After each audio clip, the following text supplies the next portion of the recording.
You know, some of the most comforting words ever written, sung by millions of people for over 100 years, came from someone who lived her entire life in physical darkness. So how did that happen? Well, this is the story of how that darkness created a light that was, well, absolutely astonishing. I'm willing to bet you've heard these words before. They've been a source of comfort and peace for generations. They almost feel like they've just always been there, right? But of course, they didn't just appear out of thin air. They were crafted by one single remarkable person. And the story behind who wrote these powerful lyrics, it's even more incredible than the words themselves. Her name was Fanny Crosby. And here's the twist, the one that really defines her entire life story. She lost her sight when she was just an infant, all due to a medical mistake. She never saw a sunrise, or a flower, or another person's face. And yet, she wrote some of the most vivid and beloved hymns in all of history. So, the big question is, how on earth did she do it? Well, her secret lies in this powerful philosophy she developed, not in spite of her blindness, but because of it. See, this isn't really a story about overcoming a disability. It's a story about turning it into a superpower. Okay, so let's rewind a bit to her early years. She was born in 1820 and was blind by just 6 weeks old. But get this, by the time she was 8, she wasn't just coping, she was creating. She was already a young poet, and her very first work would basically set the tone for the rest of her amazing 95 years.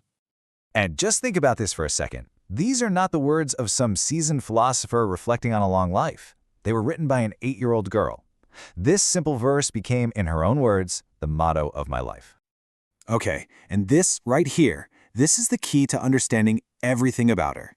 Fanny didn't look at her blindness as some kind of tragedy. She truly saw it as a gift from God, one that sharpened all her other senses and abilities.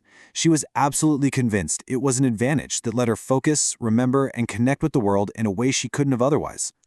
And wow, does this next part prove her point about having a finer memory? Before she was even a teenager, she had committed huge portions of the Bible entirely to memory. I mean, that is just a mind-blowing feat of intellect, and it would become the wellspring for the thousands of hymns she would eventually write. So, with that mindset, she goes into her young adult years. Her time at the New York Institution for the Blind wasn't just about school. She actually called it the great developing period of her life. It's where her unique voice really started to take shape. I mean, she wasn't just a student, she excelled. Then she became a respected teacher, teaching pretty complex subjects like rhetoric and history. But she was also already a working songwriter, writing the lyrics for popular, non-religious songs of the day, and most people had no clue she was the one behind them. You know, her talent and her sheer force of intellect meant she was rubbing shoulders with some of the most powerful people in America. We're talking multiple presidents, governors, famous generals. She wasn't just seen as a blind poet, she was a respected public figure who moved in the absolute highest circles of society. There's this one story about the famous statesman Henry Clay that just says it all. You see, she had sent him a poem after his son died in a battle. When they finally met in person, he was moved to tears, right there in public, acknowledging how powerful her words were. It's clear she had this incredible impact on everyone she met. I mean, let that sink in for a second. This was an era when women had very little public voice, and Fanny Crosby, a blind woman, stood before the leaders of the nation in the Senate chamber and made history. That just speaks volumes about the force of her talent and her personality. But you know what? All of that was just the warm-up act, the work that would make her truly immortal, the thing that would turn her into a voice for the ages. Well, that was still to come. This is where Fanny Crosby becomes the legend we all know today. So, at 44 years old, she makes this huge decision. She dedicates her entire life to writing hymns. From 1864 on, she supported herself completely as a professional hymn writer, which was a career path that was pretty much unheard of, especially for a woman back then. And she wasn't just a hymn writer. She was an absolute force of nature. In her lifetime, she composed, you might want to sit down for this, something like 8,000 hymns and poems. 8,000. That number is just staggering. I can't even wrap my head around that level of creative output. And if that wasn't wild enough, get this. Because publishers were a little hesitant to have too many hymns by the exact same person in their books, she wrote under more than 200 different pen names.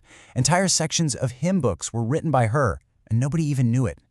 So just picture it. People in the same church service could be singing a hymn by Ella Dale and then another one by Rose Atherton, and they would never realize all those words were flowing from the same mind, the mind of Fanny Crosby. She had to create over 200 of these names just to keep her work in circulation. And her actual process for writing? Well, it was just as unique as she was. She didn't sit around waiting for the muse to strike. She could compose on demand. She had this quirky habit of holding an open book upside down, really close to her eyes while she was working. And she wasn't just a lyricist. With her technical music training, she often composed the melodies for her own words, too.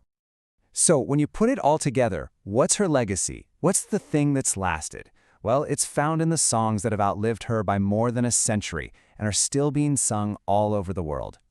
Blessed assurance, rescue the perishing, pass me not, O gentle Savior. These aren't just some forgotten songs. They are absolute pillars of Christian music. Chances are, you know at least one of these, even if you had no idea they all came from the same incredible woman. And that right there brings us right back to where we started. Of the thousands and thousands of hymns she wrote, her personal favorite was the one we began with. Those simple, profound words of "safe in the arms of Jesus" were the ones that meant the most to the woman who wrote them. Fanny Crosby's life really makes you question what it even means to see, doesn't it? Her physical eyes were closed, but her inner vision was wider and more brilliant than most of us could ever imagine. So when she passed away in 1915, this was the feeling that everyone shared, that the woman who lived her entire life in darkness would finally see.